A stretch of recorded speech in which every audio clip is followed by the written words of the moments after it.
Little Beggar shouts, "Don't eat that," to Millionaire in restaurant. Before we begin, don't forget to subscribe to the channel, like the video, and comment below where you're watching from. Now, let's dive into another emotional story that's sure to touch your heart. It was 8:45 p.m. when Ethan Carter, one of New York's most influential businessmen, entered the luxurious restaurant La Belle Étoile. With its marble-covered walls and sparkling chandeliers, the place exuded sophistication. The sound of cutlery meeting refined plates and the low murmur of conversations filled the air, while impeccably dressed waiters moved around with quiet efficiency. Ethan was used to this level of opulence. His custom-tailored suit, perfectly fitted to his lean physique, was just another detail of his commanding presence.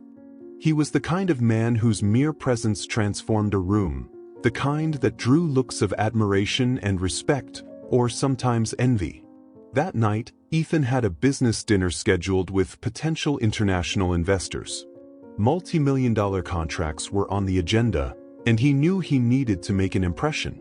While waiting for his guests to arrive, Ethan scanned the extensive and carefully curated menu. He chose a filet mignon accompanied by black truffles and fine mashed potatoes, one of the restaurant's most expensive dishes. When the dish arrived at his table, the enticing aroma stirred his appetite. He cut the first slice with precision, ready to savor the first bite. Suddenly, the restaurant's main door swung open with a loud bang, disrupting the almost choreographed balance of the place. All eyes turned to the entrance, where a small, frail figure stood out against the sophisticated surroundings. It was a girl, no older than 8, wearing tattered and faded clothes.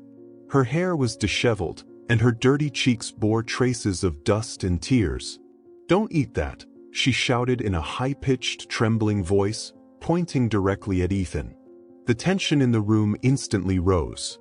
The diners, seated at their lavishly decorated tables, watched the scene unfold with a mix of shock and displeasure. Murmurs began to spread throughout the room, while the restaurant's tall and muscular security guards quickly approached to remove the intruder. "Who let this girl in here?" a well-dressed man asked loudly, looking around as if searching for someone to blame. Others shook their heads in disapproval, outraged by the disruption. Ethan, however, remained still. His hand, holding the fork, froze midair. He stared at the girl, trying to make sense of the situation. His analytical mind, trained to assess risks and situations quickly, noticed the desperation in her eyes. Something wasn't right. "Sir, we'll remove her immediately," one of the security guards said, addressing Ethan. The girl, realizing she was about to be forcibly removed, stepped forward again, ignoring the hostile stares. "You can't eat that," she repeated, now louder and more urgent. Her large, bright eyes locked onto Ethan's, pleading for his attention. "Wait," Ethan said, raising his hand and stopping the guards. His voice was firm but controlled, as if issuing an unquestionable command. He stood up from his chair, letting his napkin fall carelessly onto the table. The guards stopped immediately, though they clearly hesitated. The entire restaurant fell silent. The murmurs ceased, and now everyone watched, waiting to see how this unusual situation would unfold. Ethan stepped forward, looking directly at the girl. "What's the problem?" he asked, his voice deep but curiously calm. The girl hesitated for a moment, as if struggling to find the right words. "I heard something," she began, her breathing labored. "You can't eat that. It's dangerous." The incredulity in the room was palpable. A customer at a nearby table scoffed in disbelief. "This is ridiculous. It's just a child trying to get attention. She's probably here to beg for money," another woman commented, adjusting her glittering jewelry while casting a disdainful glance at the girl. Ethan, however, didn't let himself be swayed by the wave of skepticism. His business instincts, which had so often helped him identify unusual situations, told him there was more to this. He noticed the girl's trembling hands and that her face was marked not only by dirt but by a genuine expression of fear. "How do you know that?" he asked, leaning slightly to meet her at eye level. Why do you think my food is dangerous? I heard. The girl seemed to struggle against her own panic. I heard a man in the kitchen say something was going to happen. He said the plan was ready, but I didn't understand what he meant. I just know it's dangerous. Please, you have to believe me. By this point, the security guards were clearly uncomfortable with the situation. One of them attempted to intervene again. Mr. Carter, let us handle this. We'll escort her out and avoid further embarrassment. But Ethan raised his hand again, signaling them to stay put. He knew that in situations like this, every detail could be crucial. Even if it turned out to be a false accusation, he preferred to investigate before dismissing the possibility. What's your name? Ethan asked. Lily, the girl replied, her voice barely a whisper. Lily, do you understand how serious what you're saying is? If what you're claiming is true, we need to address it now. But if it isn't, he paused, studying her reaction carefully. If it isn't, you'll be in trouble. Lily's eyes widened even more, and she quickly shook her head. I'm telling the truth, sir. I don't know exactly what happened, but I heard it in the kitchen while I was asking for food. I don't want anyone to get hurt. The conviction in her voice stirred something in Ethan. He looked at the plate on the table, and an unsettling sense of doubt began creeping in. Turning toward the waitstaff near the kitchen, he noticed that one of them appeared visibly uncomfortable. The man averted his gaze as soon as Ethan locked eyes with him. The silence in the restaurant was now absolute. The tension was palpable, and every diner seemed to hold their breath, waiting for Ethan's decision. He finally raised his head and declared, "No one touches this plate until I know what's going on." Ethan's words carried an air of finality and authority. He turned to the security guards and pointed toward the kitchen. You two investigate. I want to know who's working in there right now.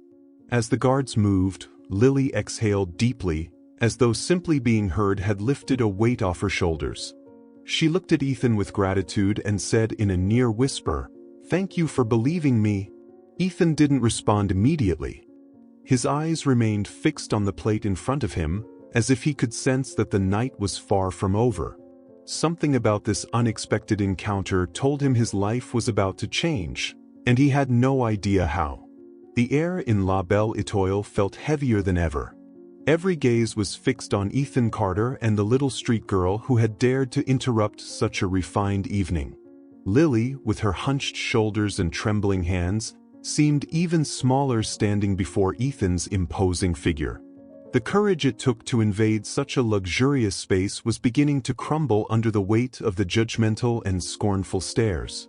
The guards were moments away from dragging her out when Ethan raised his hand once more. "Stop," he commanded authoritatively. His voice wasn't loud, but the firm tone silenced any movement. "Let her speak." Murmurs rippled through the diners. Some were visibly irritated. "Is this a joke?" grumbled a man in a gray suit 2 tables away.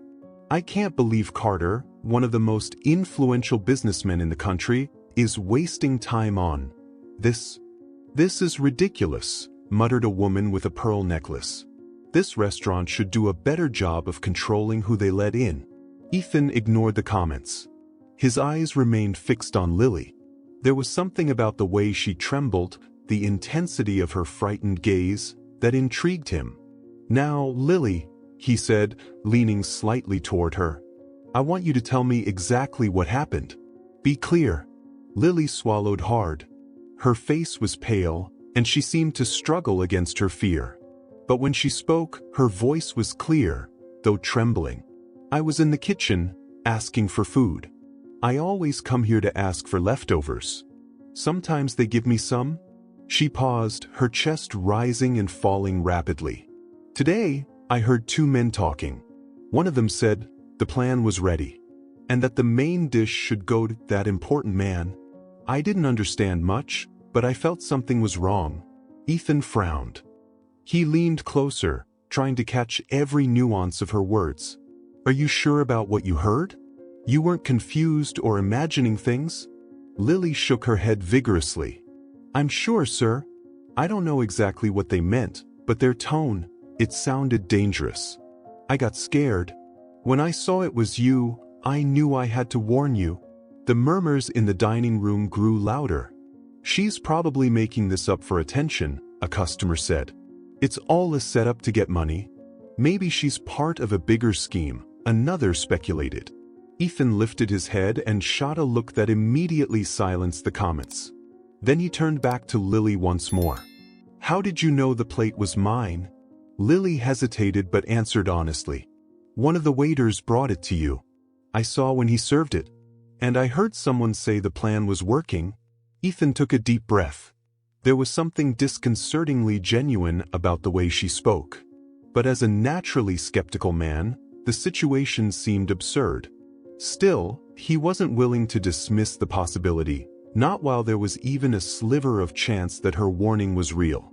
"Do you remember what these men looked like?" he asked, pressing for more details. "I couldn't see much, but one of them was big, with a beard. The other had a thinner voice. They were hiding near where the dishes are prepared." Before Ethan could ask another question, one of the security guards approached, still visibly uncomfortable with the situation. "Mr. Carter, we've asked management to check the kitchen. There's no evidence that anything is wrong."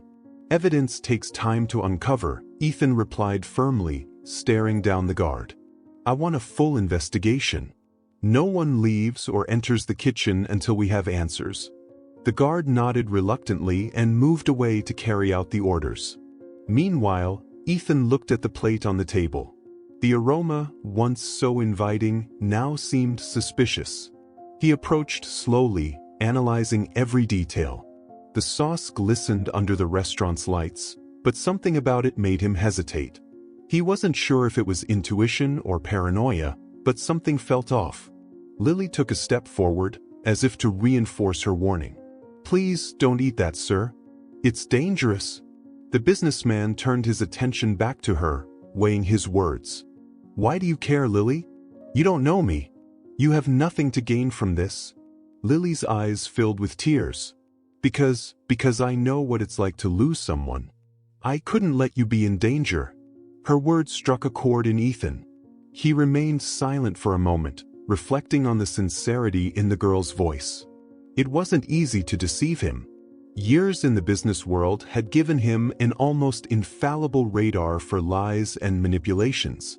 But here, facing this fragile child, he couldn't detect any malicious intent. At that moment, the murmurs in the dining room began to morph into stifled laughter. Many diners now believed it was all a staged act. A man at a nearby table even commented loudly, "It's amazing what people come up with these days to get a few dollars. I bet she's going to ask him for money before she leaves." Ethan looked at the man but said nothing. Instead, he turned to Lily and crouched to her eye level. "Do you have anyone with you? Are your parents here?" Lily averted her eyes, visibly uncomfortable with the question. "I don't have parents anymore. Just my brother, Benji. He's 4. He's waiting for me outside." Ethan felt a pang of something he rarely experienced: compassion. Before he could continue questioning her, movement in the kitchen caught his attention. One of the waiters was trying to slip discreetly out the back door. He was short and slim, moving nervously. "Stop that man," Ethan ordered suddenly. The security guards, still close by, quickly reacted, intercepting the waiter before he could escape. The restaurant erupted in murmurs once again, but this time the air was filled with tension. Ethan crossed his arms and fixed his cold gaze on the waiter, who was visibly pale. "Why are you trying to leave?" Ethan asked, his voice as cold as ice. "I just needed some air," the man stammered, struggling to get the words out. "It's too hot in here." Ethan took a step closer, his piercing eyes locking onto the waiter's. "Is that so? Or do you know something about what's happening here tonight?" The waiter didn't answer, but the sweat on his forehead betrayed him. Lily, closely observing the scene, clasped her hands together, trembling. Ethan noticed her unease and placed a hand on her shoulder. "You did the right thing by speaking up, Lily," he said, his tone almost gentle. "Now, let's get to the truth." As the waiter was taken away for questioning, Ethan turned to the restaurant manager. I want that dish analyzed immediately. And if anything happens to this girl or her brother, you'll have me to answer to." The manager nodded, clearly intimidated. The silence in the restaurant was broken only by whispers among the patrons, who were beginning to realize this might not be a simple hoax. For Ethan, this was no longer about reputation or business.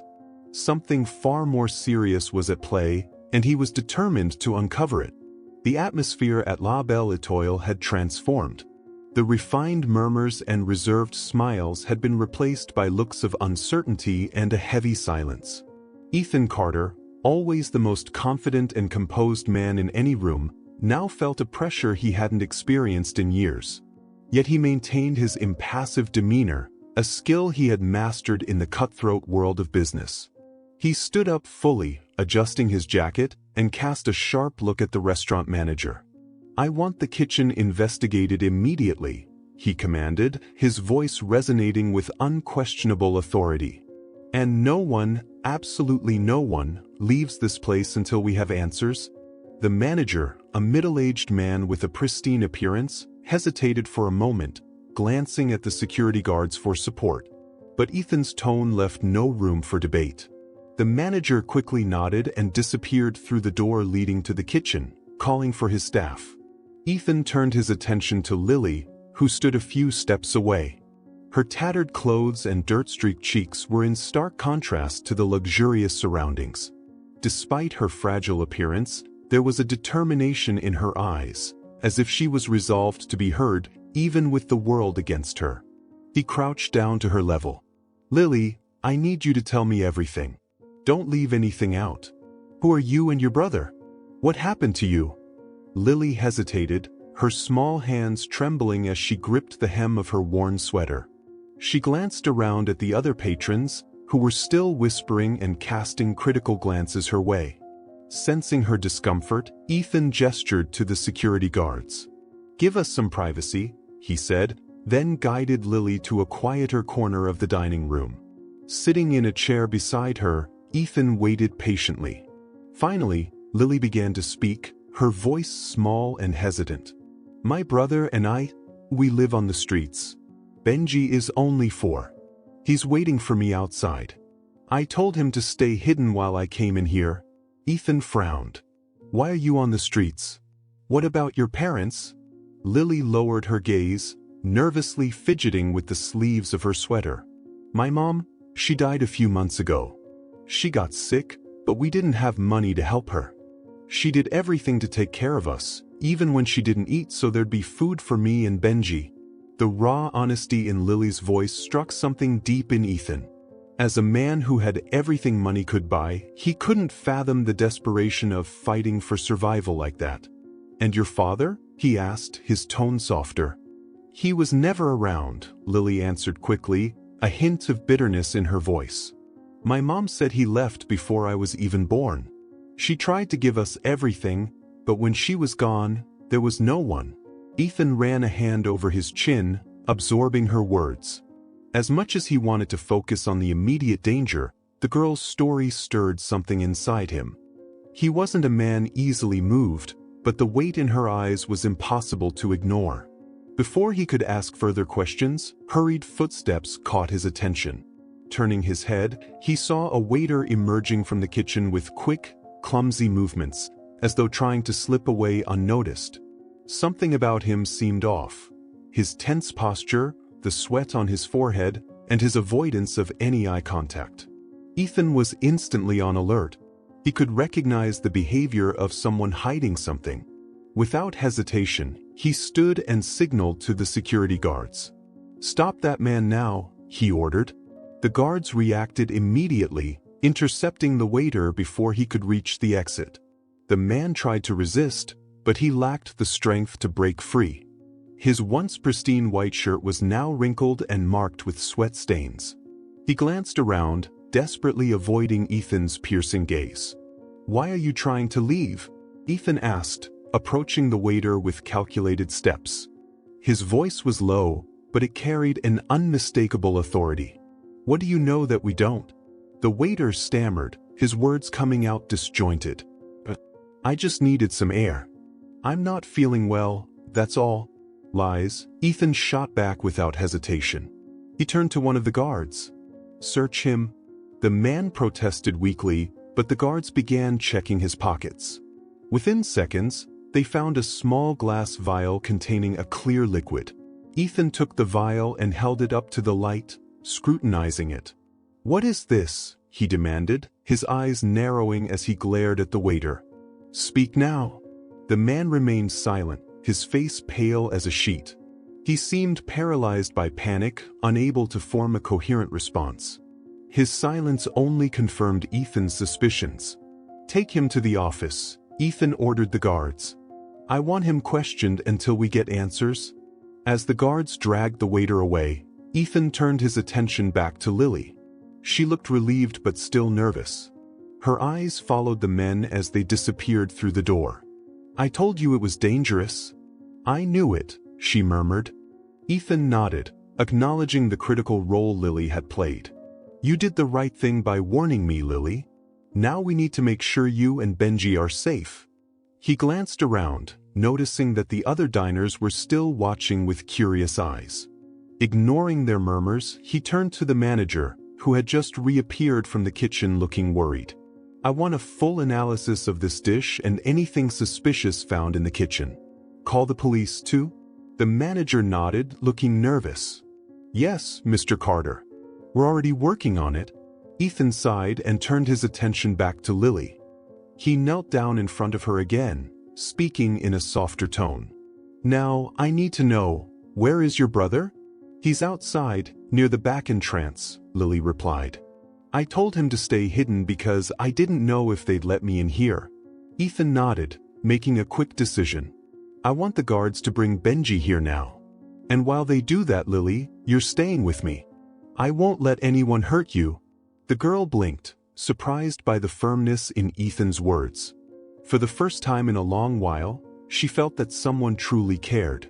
Though fear still lingered, something within her told her she'd made the right choice by running to this man. As the guards went to retrieve Benji and the restaurant plunged further into suspense, Ethan knew this was only the beginning.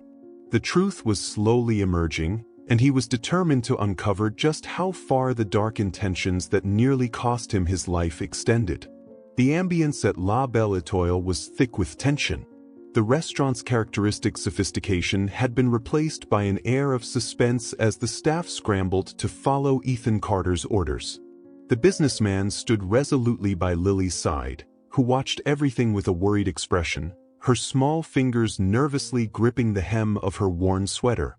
The restaurant manager rushed into the room, his face visibly distressed, holding a sealed envelope containing the analysis results of the dish. He hesitated for a moment before approaching Ethan, as if the contents were too heavy to deliver. Mr. Carter, the manager began, his voice trembling, we conducted an emergency analysis on the dish. And we found something. The room plunged into absolute silence. Everyone present, from the well-dressed patrons to the motionless waitstaff, waited anxiously for the situation to unfold. Ethan took the envelope and opened it calmly, though his expression betrayed the tension he felt.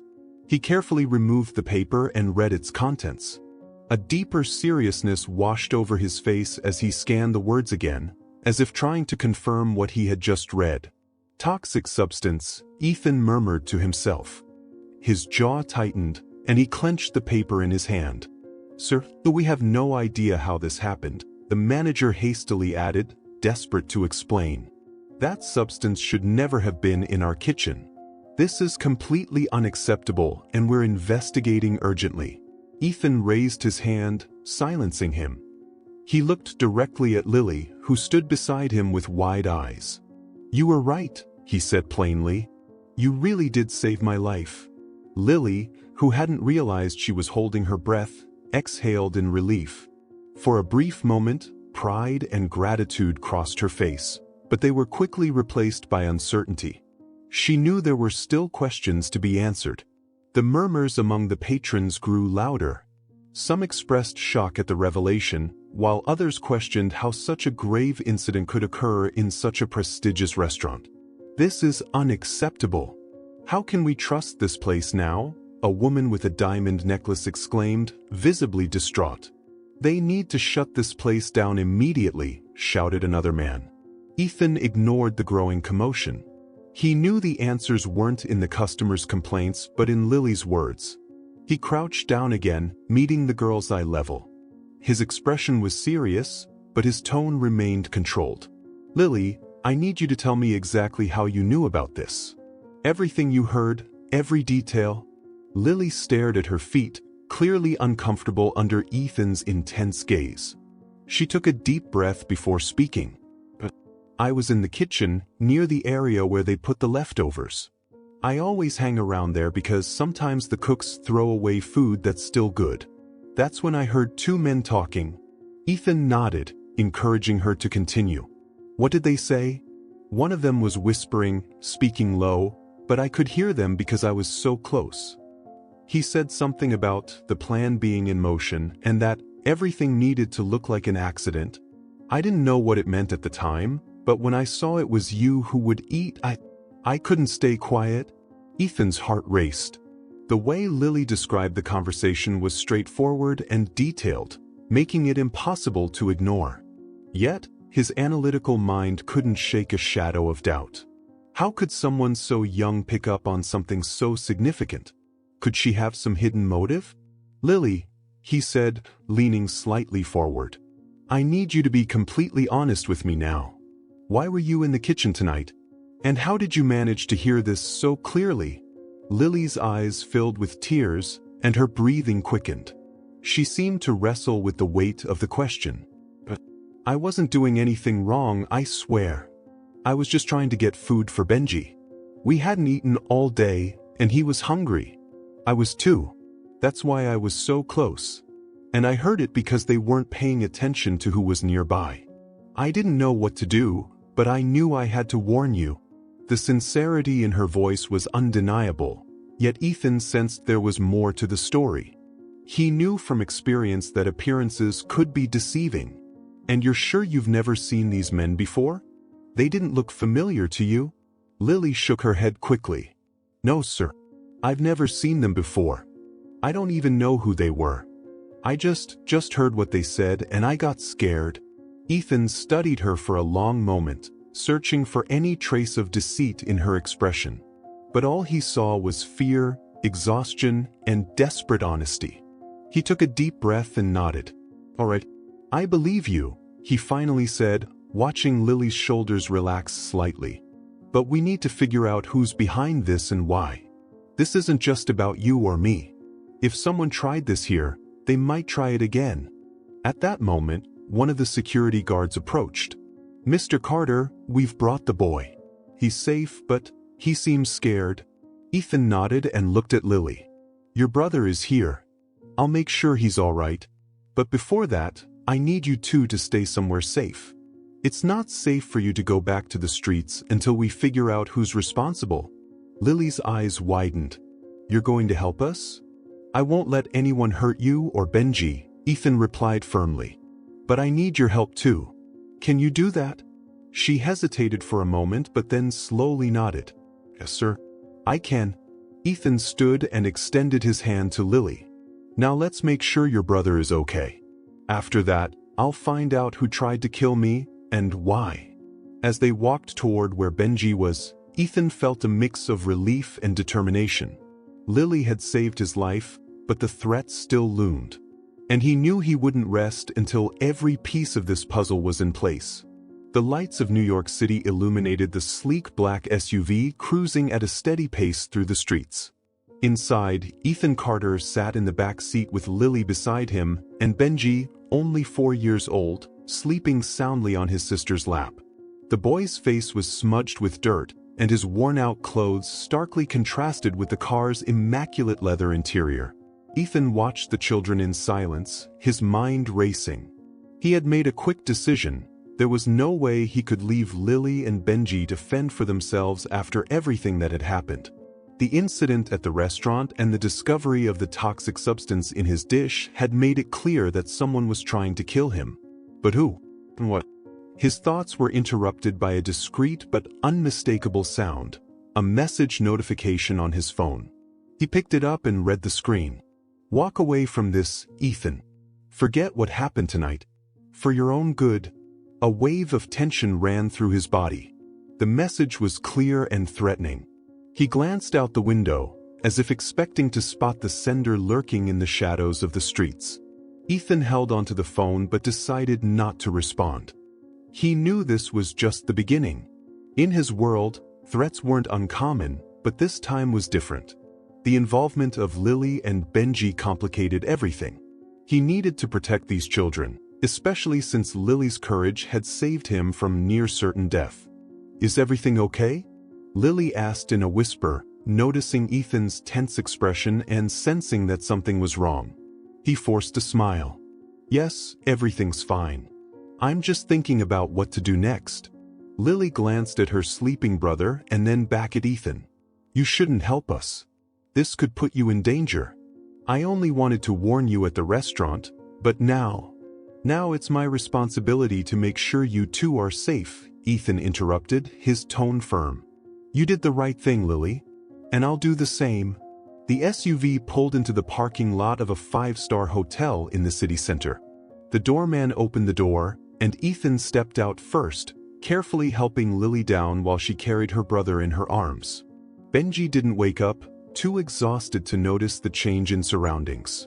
As they entered the luxurious lobby, Lily appeared visibly uncomfortable. She glanced around with wide eyes, trying to process the opulence of the place. The crystal chandeliers, gleaming marble floors, and immaculate flower arrangements seemed to belong to another world. I don't think we should be here," she said hesitantly. Ethan looked at her and gave a faint smile. "You're exactly where you need to be. Trust me." He approached the reception desk and after a brief conversation with the manager, received the keys to a suite on the top floor. He insisted the reservation be kept confidential, ensuring no one would know he and the children were staying there. The suite was immense, with a breathtaking view of Manhattan. It featured 2 luxuriously furnished bedrooms, a spacious living room, and a fully equipped kitchen. Lily lingered at the entrance, holding Benji tightly, hesitant to take another step. She appeared cautious, almost frightened by the surroundings. "You can relax here," Ethan said, motioning for her to enter. "No one will hurt you while you're with me." Lily hesitated but eventually stepped inside. She gently laid Benji on one of the plush sofas and covered him with a blanket she found folded nearby. Then she turned to Ethan, as if she wanted to say something but wasn't sure how. "Are you worried?" Ethan asked, sitting in a nearby armchair. She nodded. "Yes. This isn't normal. You helping us, bringing us to such a fancy place." "Why?" Ethan was silent for a moment. He had expected this question and didn't have a simple answer. "Because I couldn't live with myself if something happened to you after what you did for me. Besides, Lily, this isn't just about you. Someone tried to kill me, and you put yourself in danger to warn me. I can't just ignore that." Lily seemed to consider his words but didn't respond. Instead, she sat down next to Benji, watching him sleep. It was clear she was used to bearing a burden far greater than she should at her age. As Ethan reflected on his next move, another notification sounded from his phone. He picked up the device, and his expression hardened as he read the message. "Last chance, Ethan. Stop now, or you'll pay dearly. This isn't a game." His blood boiled. Someone was watching his every move, trying to intimidate him. But Ethan wasn't the kind of man who bowed to threats. He had faced ruthless adversaries in the corporate world and knew that giving in meant losing everything. However, he also knew he needed to be cautious. This time, it wasn't just his life at risk. Lily and Benji were caught in something they barely understood, and Ethan felt the responsibility to keep them out of harm's way. He quickly typed a message to his personal security chief, explaining the situation and requesting discreet reinforcements at the hotel. After sending it, he looked at Lily again. "Lily," he began, trying to keep his voice calm, "is there something you're not telling me?" She looked at him, surprised. "No, sir. I've already told you everything I know." I just overheard those men in the kitchen and... Are you sure? Ethan pressed, leaning slightly forward. Because these threats I'm receiving mean you and Benji are in danger too. If there's anything else, any detail you remember, I need to know now. Lily seemed confused and scared. I swear, sir, I don't know anything else. I just heard them say the plan was in motion and that it had to look like an accident. That's what scared me. That's all. Ethan studied her for a moment before leaning back in his chair. He believed her, but it didn't make the situation any less dangerous. Whoever was behind the poisoning knew Lily had overheard them and likely wanted to silence her or use her as leverage. He glanced at his watch. It was already late and exhaustion was beginning to weigh on him. But there was no time to rest. Ethan needed to devise a plan to protect the children and uncover who was behind the threats. He knew he was dealing with something far bigger than a simple incident at a restaurant. Meanwhile, Lily and Benji slept soundly on the sofa. Ethan watched them for a moment, feeling something he rarely experienced. A genuine desire to care for someone other than himself. He promised himself that, no matter what happened, he would protect those children at all costs. He knew the battle was just beginning. The next morning began with an unusual silence in the hotel suite. While Lily and Benji still slept, exhausted from the events of the previous night, Ethan Carter was already awake, seated in front of a laptop. A cup of coffee sat cooling beside him as he scoured confidential information about La Belle Etoile. Something about that night didn't sit right with him, and he knew he'd need to dig deep to find answers. With nearly unlimited resources, connections across various spheres of influence, and a sharp instinct for trouble, Ethan knew where to start. The first step was tasking his private security team with discovering the restaurant's ownership. It was a basic but critical move. If someone had tried to poison him, the establishment's owner might have valuable information or be part of the plot. When the notification arrived in his email, Ethan clicked immediately. The detailed ownership report appeared on the screen. His eyes narrowed as he read the name of the owner, Andrew Wallace. For a moment, the air seemed to leave the room. Ethan leaned back in his chair, pressing his lips into a thin line. It had been years since he'd heard that name, but the memories flooded back with force, like an unstoppable wave. Andrew Wallace had been more than a business partner to Ethan. He was a close friend, someone Ethan had trusted implicitly. In the early years of their rise in business, they had built a tech company together that became a market leader. Both were visionaries who complemented each other's strengths.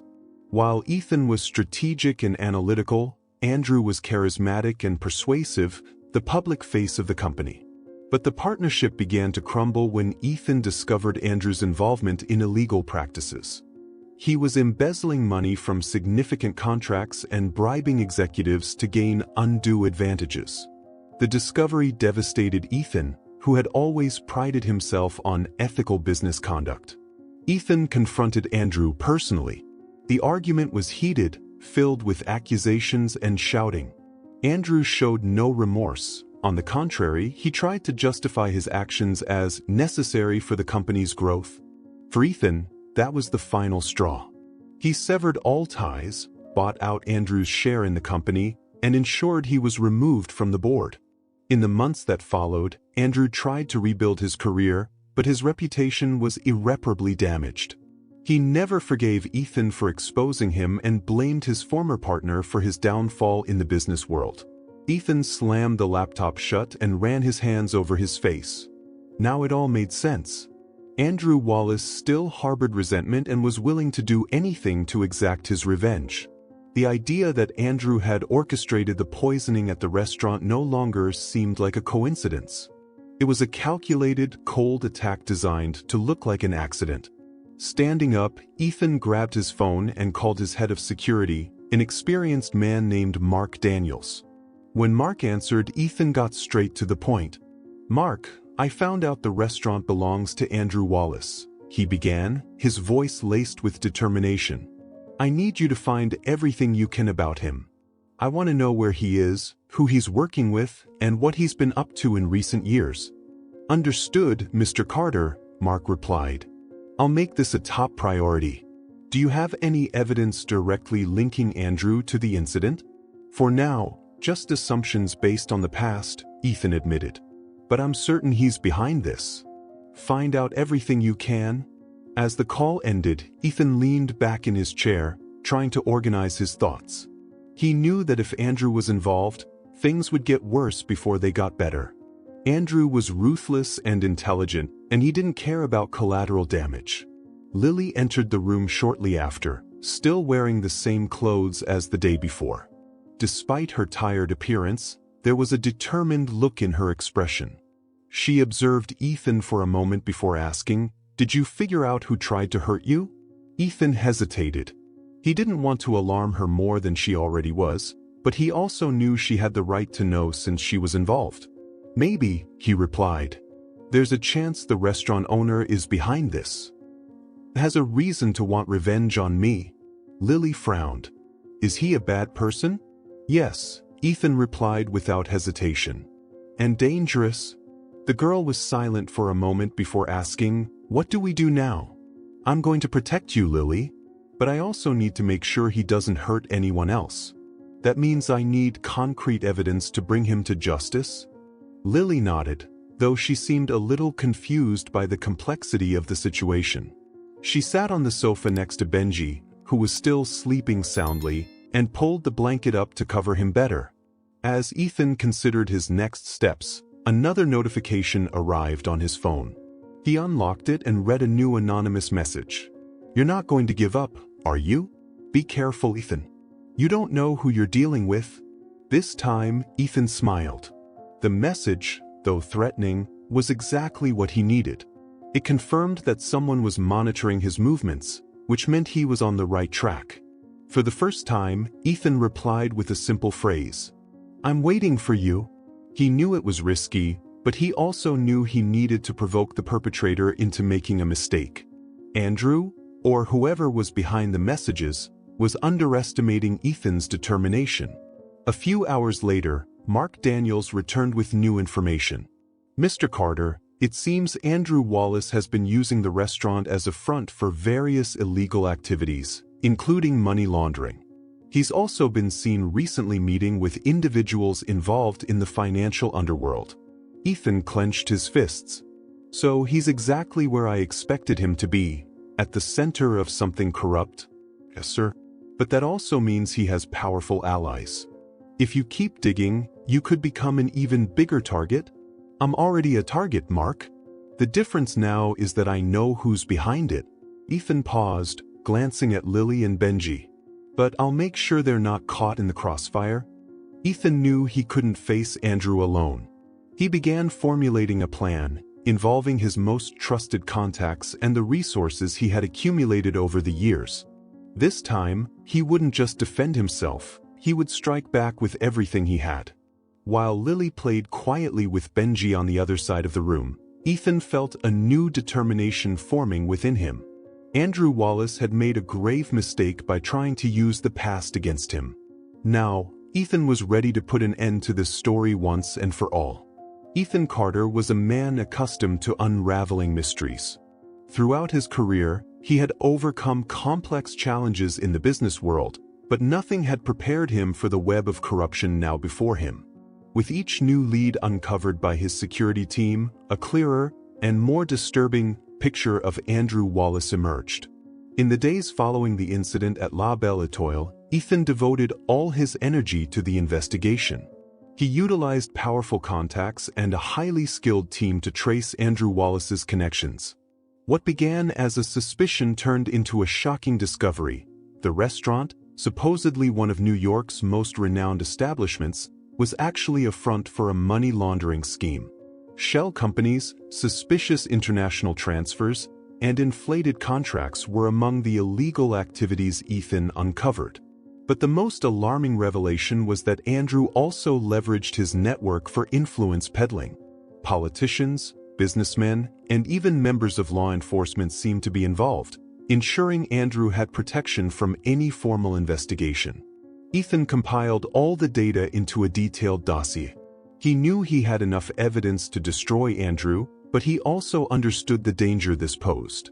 Andrew wasn't just a vindictive former partner, he was now a man with dangerous allies and shadowy resources. Ethan realized the only way to resolve this was to confront Andrew directly. After much deliberation, he decided to arrange a meeting in a neutral location. He chose a luxury hotel in Manhattan, where he could control security and monitor potential threats. The meeting was scheduled for early evening. In the reserved hall, Ethan waited with a calm demeanor, but his mind was on high alert. He had instructed his security team to maintain strict surveillance over the location. No detail would go unnoticed. Andrew arrived punctually. He looked exactly as Ethan remembered, impeccably dressed, exuding a confidence that bordered on arrogance. But there was something in his eyes, a coldness, sharp and unyielding, like someone who had nothing left to lose. "Ethan," Andrew said, flashing a smile that didn't reach his eyes. "What a surprise to get your invitation. I thought you preferred to avoid me, considering our past." Ethan remained composed. "I thought it was time to clear the air about a few things." Andrew leaned forward, intrigued. "Clear the air? By all means, continue." Ethan placed a dossier on the table, sliding it toward Andrew. "Do you know what this is?" Andrew picked up the document and began leafing through it. As he read, his expression shifted from curiosity to seriousness. When he finished, he set the dossier aside and looked at Ethan with a sarcastic smile. "So, you found out," Andrew said, leaning back in his chair. "Congratulations. I always knew you were smart. But tell me, Ethan, what do you plan to do with this?" "You know exactly what I plan to do," Ethan replied. "I'm turning everything over to the authorities. This ends now." Andrew let out a short, cold laugh. "And you think it'll be that simple? That you can end all this with just one file? You're smarter than that, Ethan. You know that if you take me down, I'll take a lot of people down with me. People who won't go down without a fight." Ethan stared at him without blinking. "I'm willing to take that risk." "You've crossed every line, Andrew. The poisoning at the restaurant was the last straw." Andrew leaned forward, locking eyes with Ethan. "Oh, so this is about that? The dinner at La Belle Étoile? Let me guess, it was that little street girl, wasn't it? Lily? She overheard something she shouldn't have and ran to warn you." Ethan's blood boiled. "Leave those children out of this, Andrew." Andrew smirked. "I'd love to, Ethan. But you've put them in this situation. They're part of the game now. And if you keep pushing me, I'll make sure they pay the price." The threat was crystal clear. Ethan clenched his fists, struggling to maintain his composure. He knew Andrew was capable of following through on his threats. Even so, he couldn't allow himself to be swayed. "You think you can intimidate me?" Ethan said, his voice low but filled with determination. "I'm not the man you used to know, Andrew. I won't back down." Andrew laughed again, but this time his tone was more serious. "You should back down, Ethan. You're dealing with forces you can't control. And in the end, you'll be the one who loses." After the meeting, Ethan returned to the hotel where Lily and Benji were hidden. His mind raced with thoughts of his conversation with Andrew. The threats still echoed in his ears, but it also strengthened his resolve to protect the children and dismantle the corruption. Lily was in the living room of the suite, helping Benji assemble a puzzle Ethan had bought to keep them occupied. When she saw Ethan enter, she stopped and watched him, trying to gauge his mood. "Did you figure out who did it?" she asked bluntly. Ethan hesitated for a moment before sitting beside her. "Yes, I did. And he's more dangerous than I expected." Lily frowned. "Is he going to try to hurt you?" "Not just me," Ethan replied, looking directly at her. "He threatened you and Benji too?" Lily's eyes widened, and she instinctively pulled her brother closer. "Then why are you helping us? We're just causing you more trouble." Ethan placed a hand on her shoulder, his voice firm but gentle. "You're not the problem, Lily. You're the reason I'm doing this. I won't let anything happen to you, okay?" She nodded slowly, though the worry on her face remained. That night, Ethan gathered his team and devised a plan. He knew exposing Andrew would be dangerous, But he also knew he couldn't let the scheme continue.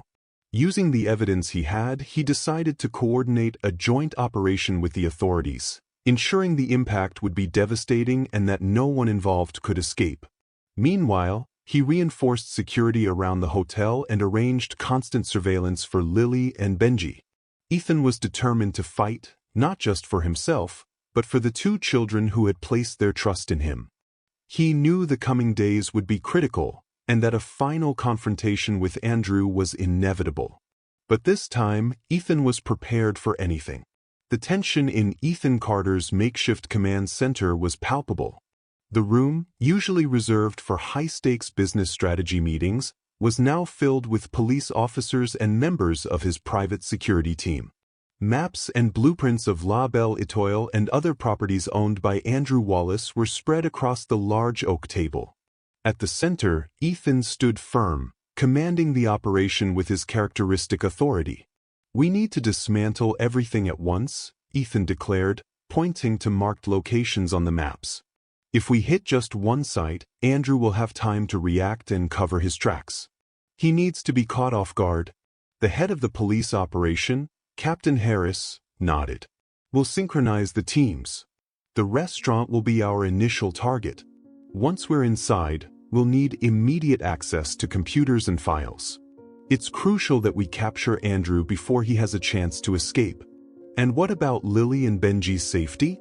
Ethan asked directly, his gaze sharp. "Those children cannot become casualties in this process. We've already arranged for reinforced security at the hotel where they're staying," Harris replied.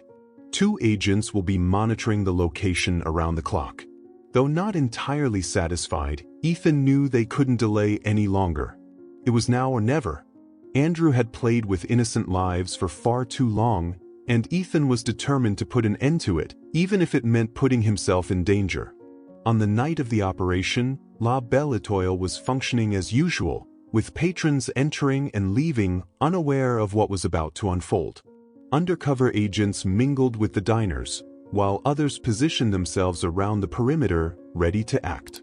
Ethan sat in a car parked on a nearby street, monitoring the operation through an earpiece connected to the team. "Are all teams ready?" Ethan asked. "Ready on your command," Harris replied. Ethan took a deep breath, knowing the operation had to be flawless. "Go," he finally said. In seconds, agents stormed the restaurant, catching staff and patrons by surprise. Shouts of shock echoed through the room as officers spread out, searching every corner. 2 men were detained trying to escape through the back, while agents located computers and hidden documents in secret rooms. Andrew Wallace, however, was not at the scene. His immediate absence sent a wave of concern through Ethan. "He knew we were coming," Ethan muttered into the earpiece. "Find him. Check the other locations." As the operation continued, Ethan received a call from Mark Daniels, his personal security chief. "Ethan, we have a problem. The agents at the hotel just reported that Lily and Benji are missing." Ethan froze. "What do you mean missing?" Armed men were seen leaving the premises in a black vehicle. The security team tried to stop them but failed. "We believe Andrew is behind this." Ethan's blood ran cold. He knew Andrew was capable of extreme actions, but targeting children was a testament to his cruelty. "Find out where they are," Ethan shouted. "Do whatever it takes, but get those children back." The vehicle's location was quickly identified. An intercepted call indicated that Andrew had taken Lily and Benji to an abandoned warehouse on the outskirts of the city, a strategically isolated site far from prying eyes. Wasting no time, Ethan drove to the location with Mark and a small security team. He couldn't wait for the police, not when the children's lives were at stake. Upon arriving, Ethan parked the car at a safe distance and assessed the area. The warehouse was partially lit, with 2 armed men visible at the entrance. He knew there were more inside but couldn't afford to hesitate. "Mark, create a distraction." "I'll go in through the back," Ethan ordered. "Are you sure about this, Ethan?" "It's dangerous," Mark replied. "I don't care about the danger. Those kids need me." Mark nodded reluctantly, knowing arguing was futile. Ethan slipped through the back entrance while Mark and the team distracted the guards at the front. Moving silently among piles of boxes and abandoned equipment, he heard voices in the distance. Approaching cautiously, he saw Lily and Benji tied to chairs, with Andrew standing in front of them. "You've always had a soft spot for the weak, Ethan," Andrew said, as though sensing his presence before even seeing him. "But I knew that would be your Achilles heel." "Let them go, Andrew," Ethan demanded, stepping out of the shadows. "This is between you and me. Leave the children out of it." Andrew turned slowly, a cruel smile on his face. "You still don't get it, do you? These children are the only reason you're vulnerable right now. I knew that if I took them, you'd come running." "You won't hurt them," Ethan said, his voice low but filled with determination. "I won't let you." Andrew laughed. "And how are you going to stop me? You're alone here, Ethan. No power, no control. This isn't your corporate world." But Andrew underestimated Ethan. Moving swiftly and with precision, Ethan grabbed a nearby object, a rusted metal pipe, and used it to strike one of Andrew's men, disarming him. The ensuing fight was intense. Ethan poured all his strength and determination into the battle, fighting as if his life depended on it. And in a way it did. As Andrew attempted to escape amidst the chaos, Mark and his team arrived, neutralizing the other men. Andrew was captured before he could leave the warehouse. Ethan rushed to Lily and Benji, quickly untying their restraints. Lily threw herself into his arms, sobbing with relief. "I knew you would come," she said through her tears. Benji, still frightened, grasped Ethan's hand and simply said, "Thank you." Ethan embraced the children, a wave of relief and gratitude washing over him. They were safe, and Andrew would finally be brought to justice. That night, as Andrew was taken into custody and the children rested under enhanced protection, Ethan reflected on everything that had happened. He had risked everything to save Lily and Benji and would do it all again if necessary. For the first time in years, he felt his life had a purpose beyond business. Now, his mission was to ensure those children had a safe future, and that no one else would fall victim to Andrew Wallace's cruelty. Ethan knew the fight wasn't over yet, but he was ready to face it, no matter the cost. The courtroom was completely silent. All eyes were on the handcuffed man walking toward the defendant's stand. Andrew Wallace, once an ambitious and charismatic businessman, now looked visibly worn, his face marked by defeat and his gaze empty. The judge adjusted his glasses and began reading the charges against him: money laundering, conspiracy, attempted murder, and involvement in an influence peddling scheme. Ethan Carter, seated in the front row beside Lily and Benji, listened to every word with a mixture of relief and satisfaction. Finally, after weeks of intense investigations, chases, and threats, the corruption network Andrew had led was dismantled. Over 20 people had been arrested, and Andrew's name would forever be associated with one of the city's biggest scandals. That night at the warehouse, Ethan had risked everything to save Lily and Benji. The fight with Andrew's men had been intense, but with the arrival of his security team and the police, control of the situation was restored. Andrew tried to flee, but Ethan confronted him directly, stopping his escape. "You've lost, Andrew," Ethan said, grabbing him by the collar as the police approached to arrest him. "All the power you thought you had ends here." Even cornered, Andrew tried to maintain his arrogance. "You think you've won, Ethan? This will never be over. There will always be others like me." "Maybe," Ethan replied, looking him directly in the eyes. "But you won't be part of it anymore." The police handcuffed Andrew and took him away. When Lily and Benji were rescued, the sense of relief Ethan felt was indescribable. He had promised to protect them, and he had kept that promise. After Andrew's arrest, Ethan, Lily, and Benji's lives began to reorganize.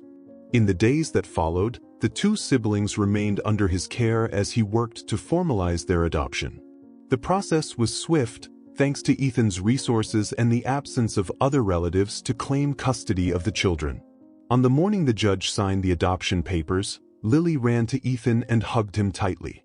"Are we really a family now?" she asked, her eyes shining. "Yes," "We are," Ethan replied, his voice filled with emotion. He had never imagined having children, but now, looking at Lily and Benji, he felt his life finally had a greater purpose. Benji, holding a small toy car Ethan had bought for him, gave a shy smile. "Will you take care of us forever?" Ethan knelt before the boy, placing a hand on his shoulder. "Always, Benji. You'll never be alone again." The following weeks were marked by significant changes. Beyond providing a stable and loving home for Lily and Benji, Ethan began reflecting on how he could use his wealth to help other children in similar situations.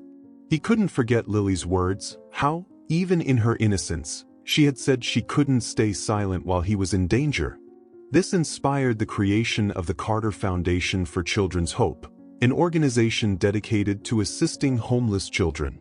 Ethan brought together experts in education, healthcare, and social work to create programs offering shelter, food, education, and psychological support for vulnerable kids. His vision was not just to help but to give these children a chance to rewrite their stories, just as Lily and Benji were doing. "This foundation is my commitment that no child will be ignored or left behind," Ethan declared at a press conference launching the project. "Lily and Benji taught me that courage and compassion can change lives. This is just the beginning." The initiative gained immediate traction. People across the country began supporting the cause, donating resources and time. Ethan also decided to convert properties confiscated from Andrew into community centers for children, ensuring that his legacy of corruption would be transformed into something positive. Lily and Benji quickly adapted to their new life with Ethan. The mansion they now called home was large and luxurious, but Ethan made sure it was a warm and welcoming environment, prioritizing the children's well-being. He hired private tutors to help them catch up on the schooling they had missed and encouraged Lily to explore her interests. Lily, always curious and determined, showed interest in learning about Ethan's work. "Do you think I could do what you do one day?" she asked one day, watching him work in his office. Ethan smiled. "Not only can you, but you'll be even better than me. And when that happens, I'll be right here to cheer you on." Benji, on the other hand, showed a passion for drawing. Ethan set up a small studio for him, nurturing his talent. "You can be anything you want, Benji. And I'll make sure you have every opportunity to achieve it." Despite the positive changes, Ethan knew Lily and Benji's emotional journey would take time. He encouraged them to talk about their past, assuring them they weren't alone. One evening, while reading to them before bed, Lily asked, "Do you think my mom would be proud of us?" Ethan closed the book and looked into her eyes. "I'm certain she's already proud, Lily. She raised you and Benji to be strong, brave, and kind. And you honor her every single day." Lily smiled, feeling a lightness she hadn't experienced in a long time. For the first time since losing her mother, she felt she was exactly where she was meant to be. As time passed, the Carter Foundation grew, helping thousands of vulnerable children. Ethan became an active advocate for the cause, using his influence to attract more resources and raise awareness about the importance of protecting the most vulnerable. Lily and Benji, now an integral part of his life, were his greatest motivation. They reminded him daily that his fortune was not just a symbol of success but a tool to do good. In an interview, Ethan was asked what his greatest pride was. He replied without hesitation, "My greatest pride is having found a new reason to live. Lily and Benji saved my life in ways I could never have imagined. Now, everything I do is to ensure that they and other children have the future they deserve." And so, Ethan Carter turned a story of corruption, danger, and vengeance into a legacy of hope and compassion. Lily and Benji, by his side, were living symbols that even in the darkest circumstances, there is always room for light. Thank you for watching until the end. If you enjoyed it, don't forget to leave a like, share it with your friends, and subscribe to the channel so you don't miss any content. There are more amazing stories waiting for you. Click here and keep watching.